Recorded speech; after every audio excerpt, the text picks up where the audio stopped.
முன்னாள் முதல்வர் ஜெயலலிதாவின் மறைவுக்கு பிறகு அதிமுக தமிழ்நாட்டின் நிலையற்ற கட்சியாகவே இருக்குங்க. அதிமுகவுடைய பொதுச் செயலாளர் எடப்பாடி பழனிசாமி பொறுப்பேற்ற பிறகு அக்கட்சி தொடர்ந்து 11 தேர்தல்களில் தோல்வியை தழுவியிருந்தாங்க. குறிப்பாக நடந்து முடிந்த சட்டமன்ற தேர்தலில் எதிர்கட்சி அந்தஸ்தையும் இழந்து 3வது இடத்திற்கு தள்ளப்பட்டிருக்கிறது அதிமுக அப்படின்னு சொல்லலாம்.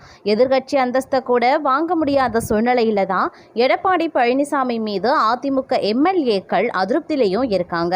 இந்த நிலையில பார்த்தீங்க அப்படின்னா CV சண்முகம் தலைமையில் சில எம்எல்ஏக்கள் தமிழக வெற்றி கழகத்திற்கு ஆதரவு அளிக்க போகிறதாக தற்போது ஒரு தகவல் கசிந்திருக்கிறது. ஜெயலலிதா மறைவுக்கு அப்புறமா 2ஆக உடைந்த அதிமுக ஓ பன்னீர்செல்வம் ஒரு அணியிலையும் எடப்பாடி பழனிசாமி ஒரு அணியிலையும் எதிரெதிர் திசையில நின்றிருந்தாங்க. சட்டமன்ற தேர்தலுக்கு முன்பாக செங்கோட்டையன் தாவேகாவிலையும் ஓ பன்னீர்செல்வம் திமுகவில் இணைந்தது அதிமுகவிற்கு பாதகமாக அமைஞ்சிடுச்சு. இவர்கள் தவிர மற்ற சில எம்எல்ஏக்களும் திமுகவில் இணைந்தது அதிமுகவிற்கு அதிர்ச்சி அளித்தது. இந்த நிலையில நடந்து முடிந்த சட்டமன்ற தேர்தலில் அதிமுக தனித்து 47 இடங்களில் மட்டுமே வெற்றியை பெற்ற நிலையில் எதிர்கட்சி அந்தஸ்தையும் இழந்திருக்காங்க. இதன் காரணமா அதிமுக நிர்வாகிகளும் எம்எல்ஏக்களும் எடப்பாடி பழனிசாமி மீது கடுமையான அதிர்ச்சியிலையும் இருக்காங்க. தற்போது தமிழக வெற்றி கழகம் ஆட்சி அமைக்க 11 எம்எல்ஏக்கள் தேவைப்படக்கூடிய சூழ்நிலையில் அதிமுக ஆதரவு அளிக்குமா என்பது குறித்த ஆலோசனை கூட்டம் நடைபெற இருந்துச்சு. ஆனால் எம்எல்ஏக்கள் அதிருப்தி காரணமாக இந்த கூட்டம் திடீரென ரத்து செய்யப்பட்டிருந்தது. மேலும் CV சண்முகம் தலைமையில் சில எம்எல்ஏக்கள் தாவேகாவுக்கு ஆதரவளிக்க இருக்கிறதாகவும் தகவல்கள் வெளிவந்தன. இதன் காரணமாக ஏற்கனவே 2ஆக உடைந்த அதிமுக தற்போது மீண்டும் பிரிவினை ஏற்படக்கூடிய சூழ்நிலையில் தத்தளிக்குது. அதிமுகவுடைய இந்த வீழ்ச்சியும் தாவேகாவினுடைய எழுச்சியும் தமிழக அரசியல் களத்தில் பெரும் பரபரப்பாக பேசப்பட்டு வருது. கடந்த சட்டமன்ற தேர்தலில் தோல்வியை தழுவிய அதிமுக எதிர்கட்சி அந்தஸ்தையாவது பெற்றது. ஆனால் இம்முறை அதுவும் கிடைக்காத சூழ்நிலையில தான் அதிமுக நிர்வாகிகள் தாவேகாவுக்கு ஆதரவு அளிக்கலாம் அப்படின்ற நிலைப்பாட்டுக்கு வந்திருக்காங்க. அது மட்டும் இல்லாமல் அதிமுகவில் ஒரு தரப்பினர் தாவேகாவிற்கு ஆதரவு அளிக்க வேண்டும் எனவும் மற்றொரு தரப்பினர் ஆதரவு அளிக்க கூடாது எனவும் சொல்லிட்டு வராங்க. இது எங்கே போய் முடிய போகிறது அப்படின்னு தெரியல. அது மட்டும் இல்லாமல் நடந்து முடிஞ்சிருக்க தேர்தலில் பார்த்தீங்கன்னா எந்த ஒரு கட்சிக்கும் அப்படி இல்லைன்னா கூட்டணிக்கும் பெரும்பான்மை பலத்தை தமிழக மக்கள் கொடுக்கல. ஆனால் தனி பெரும் கட்சியாக 108 இடங்களை நடிகர் விஜயின் தாவேகாவுக்கு கொடுத்திருக்காங்க. பெரும்பான்மைக்கு 118 இடங்கள் தேவை. அந்த வகையில் 2 தொகுதியில் போட்டியிட்டு ஜெயிச்சிருக்க விஜய் ஒரு தொகுதியை ராஜினாமா செய்ய வேண்டும். அதே சமயம் தாவேகாவில் இருந்த ஒருவர் சபாநாயகர் பொறுப்புக்கு நியமிக்கப்பட வேண்டும். அதனால 108 அப்படிங்கிறது 106 குறைந்துவிடும். இதனால பெரும்பான்மைக்கு இன்னும் தேவைப்படக்கூடிய இடங்கள் 12. திமுக கூட்டணியில் இருக்கக்கூடிய காங்கிரஸிடம் 5 எம்எல்ஏக்கள் இருக்காங்க.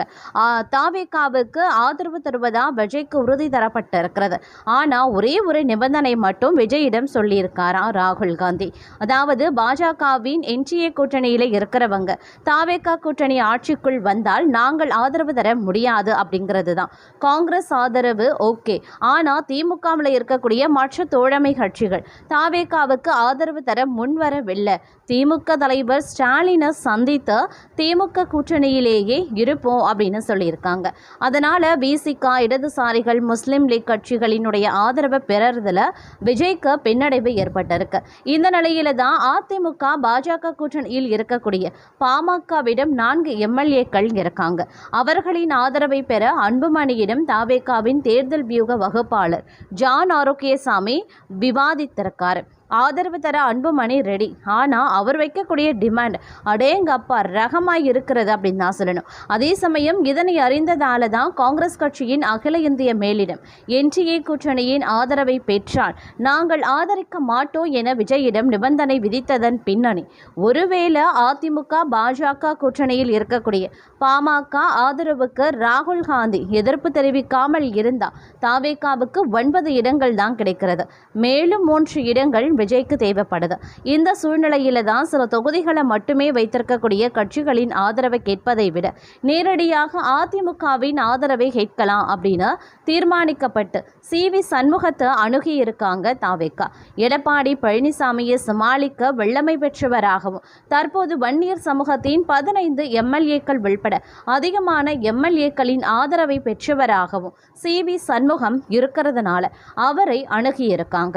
குறிப்பாக எஸ்.பி. வேலுமணியிடம் பேசி வரும் செங்கோட்டையன் ஆதரவு குறித்து விரிவாக விவாதித்த போது என்னிடம் ஓரிரு எம்எல்ஏக்கள் தான் இருக்காங்க. எடப்பாடி பழனிசாமியை எதிர்த்து நேரடியாக என்னால் அரசியல் செய்ய முடியாது. அதனால சி.வி. சண்முகத்திற்கு தான் அதிக எம்எல்ஏக்களினுடைய ஆதரவு இருக்கு. அவரிடம் பேசுங்க, நானும் பேசுறேன் அப்படின்னு சொல்லியிருக்காரு வேலுமணி. இதையடுத்தே சி.வி. சண்முகத்திடம் செங்கோட்டையனும் வேலுமணியும் பேசியிருக்காங்க. அவர்களினுடைய விவாதம் அதிமுகவை செங்குத்தாக உடைத்துவிட்டு அப்படியே தாவேகாவை ஆதரிக்கலாம் என்று சொல்லியிருக்காங்க. ஆனா அதிமுகவை உடைக்கிறதுல எனக்கு உடன்பாடு இல்லை என தெரிவித்து விட்டாரு சண்முகம். அப்படியானா வேறு எந்த வகையிலையும் ஆதரவு தர இயலும் என ஆலோசிக்கப்பட்டதுல அதிமுகவில் எடப்பாடியின் ஆளுமையை குறைக்கும் வகையில் எம்எல்ஏக்களின் ஆதரவை பெறுவோம், அதன் மூலமா தாவேகாவை ஆதரிக்கலாம் அப்படின்னும் சண்முகம் யோசனை சொல்ல நேற்றிரவு சண்முகம் தலைமையில் 30க்கும் மேற்பட்ட அதிமுக எம்எல்ஏக்கள் கூடி விவாதித்தும் இருக்காங்க. அப்போது சட்டமன்ற அதிமுக தலைவராக சண்முகத்தை தேர்வு செய்வது என்றும் அவரது தலைமையில் தாவேகாவை ஆதரிக்கலாம் அப்படின்னும் தீர்மானத்தில் குறிப்பிடப்பட்டிருக்கிறது. அது மட்டும் இல்லாமல் தற்போதைய சூழ்நிலையில் பார்த்தீங்க அப்படின்னா அதிமுகவினுடைய பெரும்பான்மை எம்எல்ஏக்கள் சண்முகத்தை ஆதரிக்கிறதுனால இது நடைமுறைக்கு வரும்போது பெரிய அளவில் சட்ட சிக்கல்களை ஏற்படுத்தாது. இதற்கிடையே சண்முகம் தலைமையில் ரகசிய மீட்டிங் நடந்திருப்பதை அறிந்து அதிர்ச்சியடைந்திருக்கிறாரு எடப்பாடி பழனிசாமி அப்படின்னு சொல்லலாம். இது ஒரு புறம் நடந்து கொண்டிருக்க எடப்பாடி பழனிசாமிக்கோ சீனியர்கள் எதிராக கழகம் செய்வதாக ஒரு தகவலும் எழப்பட்டிருக்கிறது.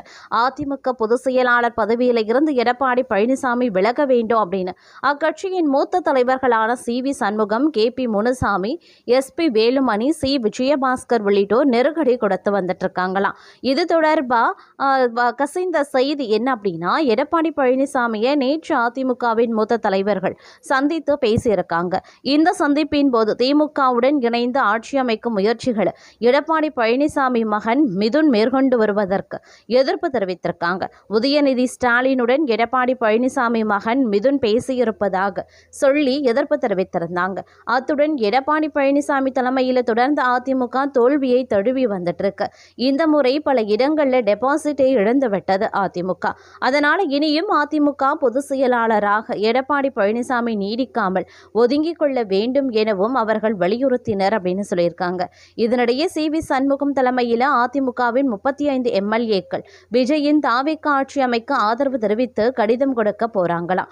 மேலும் சட்டசபையில் அதிமுக சட்டமன்ற குழு தலைவராக எடப்பாடி பழனிசாமிக்கு பதில் சி.வி. சண்முகத்தை எம்எல்ஏக்கள் தேர்ந்தெடுக்க போறாங்க. மேலும் எடப்பாடி பழனிசாமி முதல்வர் ஆவார், தாவேகாவுடன் பேச்சுவார்த்தை நடைபெற்று வருகிறது அப்படின்னு பேட்டி கொடுத்த Lalgudi AIADMK MLA Lima rose Martin CV. Shanmugam கடுமையாக கண்டித்தும் இருக்காரு.